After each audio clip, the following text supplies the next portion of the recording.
안녕하세요. 진주부부 채널에서 주를 맡고 있는 부인입니다. 오늘 이렇게 영상을 킨 이유는 원래 일상 위주의 영상을 항상 이제 올렸었는데 저희 부부의 돈 모으는 법이나 돈에 관련된 생활적인 부분도 같이 공유하면 재미있을 것 같아서 영상을 켰어요. 제가 원래 엄청 계획형이라서 정리를 다 하고 말을 하고 싶었는데 너무 정리를 다 해두면 그냥 제 성격이 원래 좀 딱딱한데 더 딱딱한 그냥 말만 막 이렇게 하는 그런 영상이 될 것 같아서 큰 틀만 적어두고 약간 대화하는 식으로 말을 하고 싶어가지고 너무 횡설수설하면 안 되니까 큰 틀은 여기 화면에다가 적어뒀어요. 그래서 여기를 조금 보면서 왔다 갔다 하면서 말을 좀 해보도록 하겠습니다. 사실 가까운 지인들한테도 돈 얘기를 하는 게 쉽지가 않잖아요. 그리고 다른 사람들이 어떤 식으로 살아가는지 막 이렇게 궁금한데 물어보는 게 쉽지가 않고 친구들 사이에서도 서로 연봉 같은 거 오픈하는 것도 쉬운 건 아니잖아요.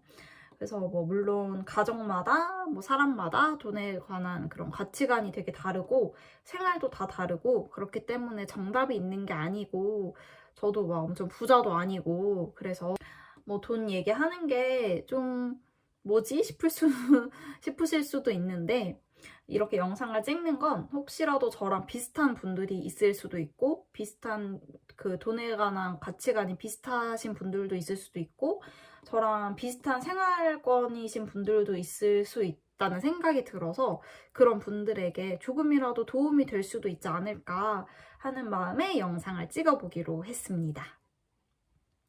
우선 저희 부부를 소개를 먼저 해야 될 것 같아요. 저희 부부는 동갑이고요. 4년 정도 연애를 했고 결혼한 지는 그 1년이 365일로 따져가지고 하면 결혼한 지는 3년 차고 횟수로 치면은 4년 차 되는 부부입니다. 저희는 사실 마이너스로 시작을 해서 지금은 결혼 3년 만에 정확하게는 1억 2천을 모았어요. 주식 원금 손실을 안 했다고 하면 돈이 좀 더 됐었을 텐데 손실한 것까지 생각을 했을 때 한 1억 2천 정도 모았습니다. 왜 마이너스라고 지금 말을 했냐면 저랑 남편이 연애할 당시에 남편이 학생이었어요. 대학생이었는데 학자금 대출이 있었거든요. 그래서 그걸 다 갚지 않고 저랑 결혼을 했기 때문에 마이너스에서 시작을 해서 플러스 1억을 넘게 모았다는 걸 이제 말씀을 드리려고 이렇게 말을 하는 거였습니다. 저는 일을 하기는 했는데 욜로 그 자체예요. 원래 성격이. 그래서 모은 돈이 거의 없었어요. 돈을 모으긴 했는데 그 모은 돈은 여행을 가려고 모은 돈들이지 막 뭘 해야겠다 해가지고 돈을 모은 건 사실 없었거든요. 인생이 그냥 순탄하게 흘러가는 거지 뭐 이렇게 생각을 해서 막 그렇게 대비를 안 했었던 것 같아요, 옛날에는. 그래서 1년에 2번 정도 해외여행을 갔고 제주도도 또 나름 자주 갔고 강릉은 제가 지방 사람이긴 한데 강릉은 한 달에 한 번은 무조건 갔던 것 같아요. 강릉도 가고 속초도 가고 이렇게 많이 갔고 서울도 또 엄청 자주 갔었습니다. 지방 사람들한테는 서울이 놀러 가는 곳이거든요. 그래서 서울로도 놀러 가고 강릉으로도 가고 이렇게 여행을 되게 좋아했던 것 같아요. 국내 여행, 해외 여행 할 거 없이 나들이를 좋아하는 성격입니다. 근데 제가 이제 결혼하면서 돈 관리를 제가 하게 됐는데 너무 놀란 게 외식을 잘 안 했거든요. 뭐 사실 뭐 다 사 먹으시는 분들도 있잖아요. 아무래도 맞벌이다 보면 뭐 그런데 외식을 그렇게 자주 하는 편도 아니고 배달 음식을 그렇게 즐기는 편도 아닌데 진짜 한 달에 한 번 치킨 사 먹을까 말까? 그냥 요 정도였는데도 식비가 80만 원대가 항상 나왔었고 그 당시에 이제 결혼하자마자 전셋집에 살았었는데 그 집에 들어가는 비용도 장난 아니더라고요. 그 전세 대출 이자에 뭐 관리비 뭐 이런 거 있잖아요. 가스비 이런 것까지 다 해서 70만 원 넘게 나왔던 것 같아요. 7, 80만 원 나왔나? 뭐 그렇게 나왔던 것 같아요. 그래서 생각보다 결혼을 하니까 저는 결혼을 하면 돈을 좀 아낄 수 있을 줄 알았는데 음, 정말 생각보다 돈 나가는 곳이 너무 많더라고요. 그리고 또 그때 당시에 남편이 졸업을 거의 갓 하자마자 저랑 결혼을 한 상황이라서 직업이 변변치 않았어요. 그리고 저도 계약직으로 계속 일을 하는 상태라서 계약이 끝나면 백수가 되는 그런 되게 불안한 상황이었어요. 그래서 주변 사람들은 아니 이런 상황에 결혼을 왜 하는 거야? 왜 한 거야? 이렇게 말을 하는 사람들도 있었어요. 직접적으로. 근데 그렇게 이렇게 직접적으로 말하는 사람들한테는 사실 좀 상처가 되긴 하더라고요. 저는 그래도 막 나름 생각이 있으니까 결혼을 한 걸 거 아니에요. 어차피 결혼을 할 거면 이 남자랑 해야겠다라는 확신이 있었고, 둘 다 지금 당장은 직업이 애매해도 잘 살 거라는 믿음이 있었어요. 둘 다 뭐 일을 안 할 성격도 아니고, 그래서 이왕 결혼할 거 빨리 하자라는 생각이 있었습니다. 그래서 그냥 결혼을 할 때 현재를 보지 않고 미래를 보고 결혼을 했어요. 그래서 이게 남들한테는 현실을 봐도 미래가 불안할 수 있는데 어떻게 미래를 생각을 해서 결혼을 하냐. 그렇게 이제 생각을 주변에서 많이 했을 수도 있을 것 같아요. 그러니까 저한테 그렇게 직접적으로 막 이렇게 얘기를 하는 사람들도 많았겠죠? 결혼식 비용은, 그러니까 결혼식 비용을 얘기하는 건 결혼식을 하기 직전에 돈을 합쳤어요. 그리고 전셋집을 먼저 얻고 그 다음에 이제 결혼식을 하게 된 거라서 그래서 결혼식 비용도 돈을 합쳐서 같이 했거든요. 그래서 결혼식 비용부터 이제 말을 하는 게 맞는 것 같은데 결혼식 비용은 사람마다 되게 다 달라서 평균을 내기가 어려운 걸로 알고 있어요. 그래서 뭐 제가 결혼식을 싸게 했다 아니면 뭐 비싸게 했다 뭐 이런 건 잘 모르겠는데 그냥 주변에 비해서 나름 아낄 수 있는 한에서 아끼면서 결혼을 했거든요. 우선은 저는 결혼식 자체에 로망이 없는 사람이라서 결혼식을 안 하고 싶기도 했어요. 돈을 쓸 곳과 안 쓸 곳을 정확하게 구분을 했어요. 그래서 그 큰 틀은 정해두고 내가 여기에는 돈을 좀 투자해야지, 여기선 좀 아껴야지 했던 것 같아요. 돈을 써야겠다라고 생각한 곳은 첫 번째는 신혼여행. 제가 여행을 좋아하니까 신혼여행은 꼭 가고 싶었고 그 다음에 또 하나는 결혼식 할 때 식대. 그 밥 먹는 거는 맛있는 음식을 대접을 하고 싶었어요. 그래도 제 결혼식에 와주는 분들한테 맛없는 음식을 대접하고 싶지 않아서 식대랑 신혼여행에는 돈을 좀 투자하자라는 생각이 있었고요. 돈을 안 써야지 했던 곳은 웨딩드레스랑 메이크업이랑 촬영이었습니다. 네. 이런 식으로 같은 돈이라고 하더라도 어디에 더 투자를 할지 정해두는 게 좋을 것 같아요. 저는 이렇게 정한 이유가 다른 분들이 이제 결혼식 가면 신부가 예쁘다, 안 예쁘다, 신부 웨딩드레스가 뭐 어떻다 이런 얘기는 잘 안 하는 것 같아요. 뭐 결혼식을 앞두고 있는 분들이면 모르겠는데 그 외에는 별로 그런 거에 관심 없고 결혼식장 주차장이라던가 주차가 편한지 안 편한지라던가 뷔페가 맛있는지 안 맛있는지 그런 거에 더 관심이 많으시던 것 같더라고요. 저만 해도 그렇고.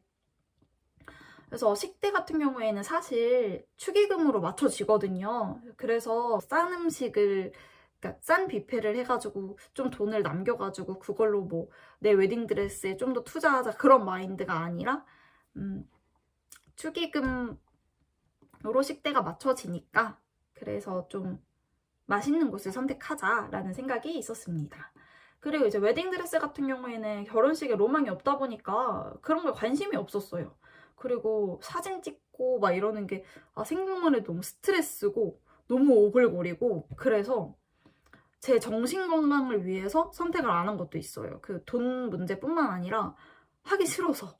네, 하기 싫어서 였던 것도 있어요. 그래서 웨딩드레스도 막 큐빅 달리고 이런 거 싫어가지고 보면은 제가 약간 레이스도 좋아하고 하거든요. 근데 왜 웨딩드레스는 싫은지 모르겠는데 그냥 약간 의무감에 입어야 된다 뭐 그런 게 좀 싫었던 것 같아요. 그래서 웨딩드레스도 그냥 실크 웨딩드레스. 근데 어찌저찌 그게 또 유행이더라고요. 몰랐는데 연예인분들 실크를 많이 입으시던데 그래서 큐빅 같은 거 하나 없는 실크 그냥 깔끔한 웨딩드레스를 입었고, 근데 결혼식장 안에서까지도 촬영을 안 하면 그건 좀 아닌 것 같아가지고, 뭐 다른 분들 보면은 동영상이랑 뭐 촬영기사 분들 그냥 사진 찍는 분들 해가지고 막 두세 분 정도 섭외를 하시더라고요. 근데 저는 그 정도는 아니고 그냥 한 분만 해서 사진을 좀 찍었고요.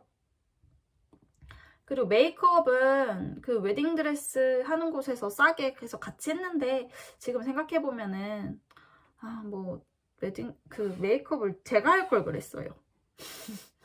그렇게 해서 이제 결혼식을 마쳤고, 신혼여행은 유럽을 가고 싶었는데 그 당시에 코로나가 너무 심해가지고 제주도로 다녀왔거든요. 그래서 의도치 않게 신혼여행 비용도 좀 아낄 수가 있었습니다.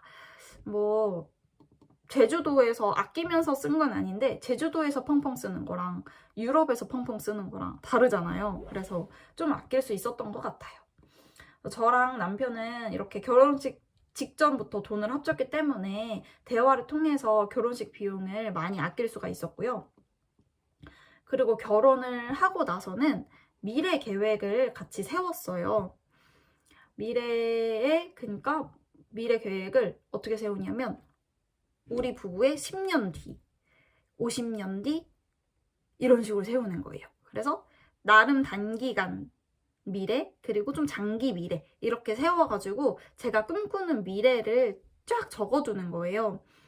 근데 막 너무 허무맹랑하게도 적지 않고 너무 현실적으로도 적지 않고 그냥 어느 정도 현실이랑 타협하면서 제 꿈을 적는 거죠. 예를 들어서 뭐 30대 30 몇 살에는 뭐 제네시스 SUV를 끌고 싶다라던가, 뭐 몇 세부터는 1년에 2번 정도 해외여행을 계속 가고 싶다라던가, 이런 식으로 내가 하고 싶은 미래를 쫙 적어둡니다.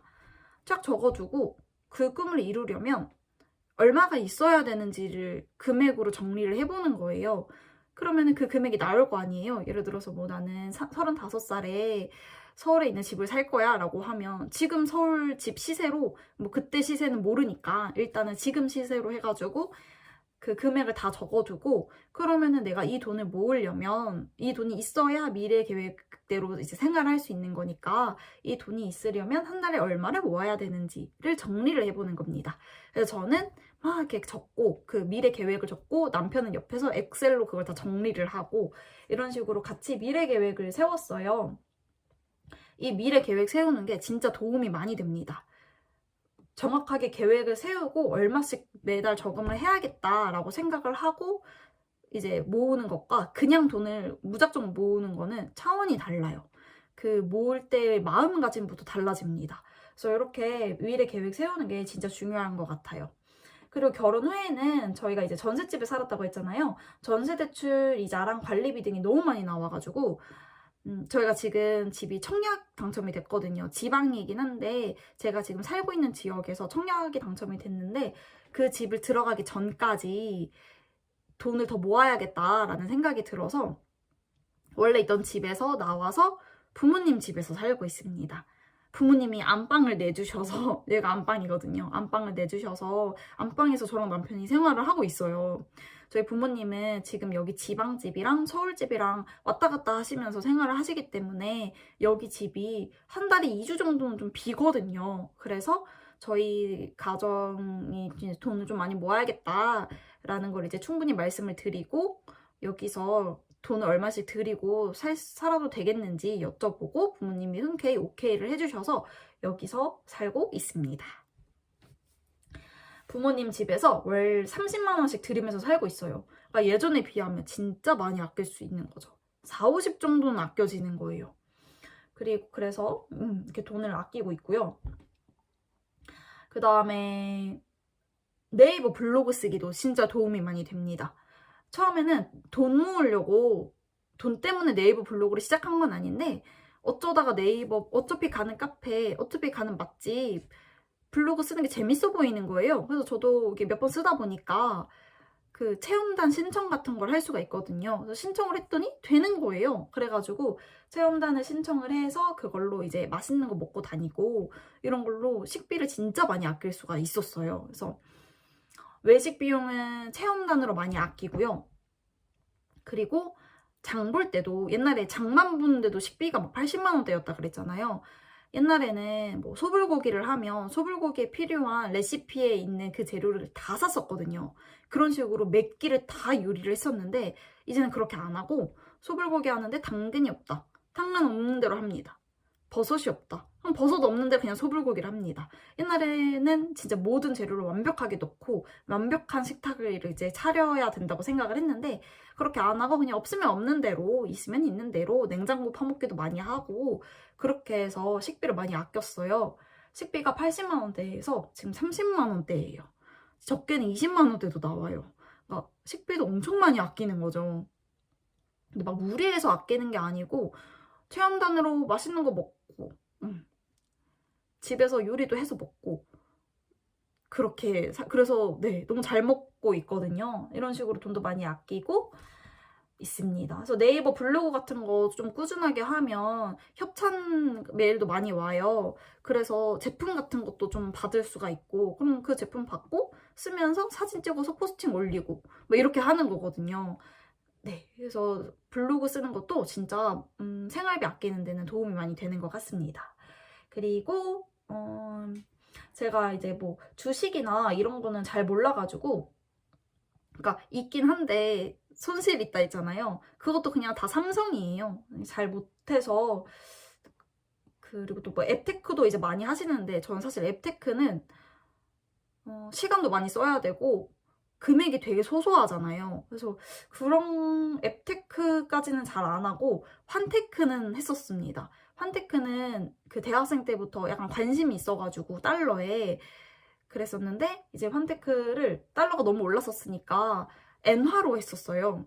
그냥 엔화가 떨어졌을 때 사고 더 떨어지면 또 사고 오르면 팔고 이런 식으로 이제 사고 팔고 사고 팔고 계속 하는 건데 주식이나 뭐 코인 이런 거는 아예 그냥 나락이 갈 수 있잖아요.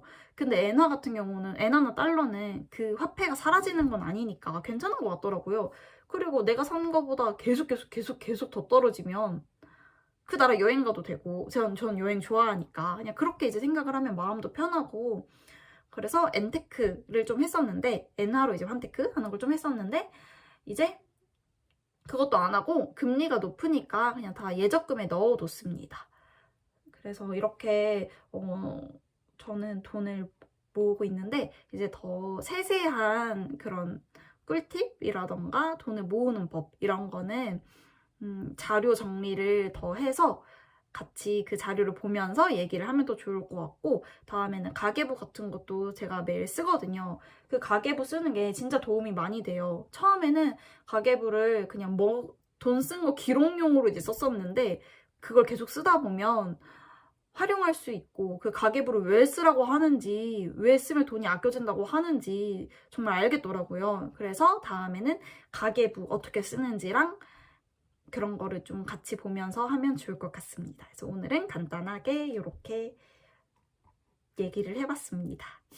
여기까지 찍고 그럼 우리는 다음에 만나요. 안녕.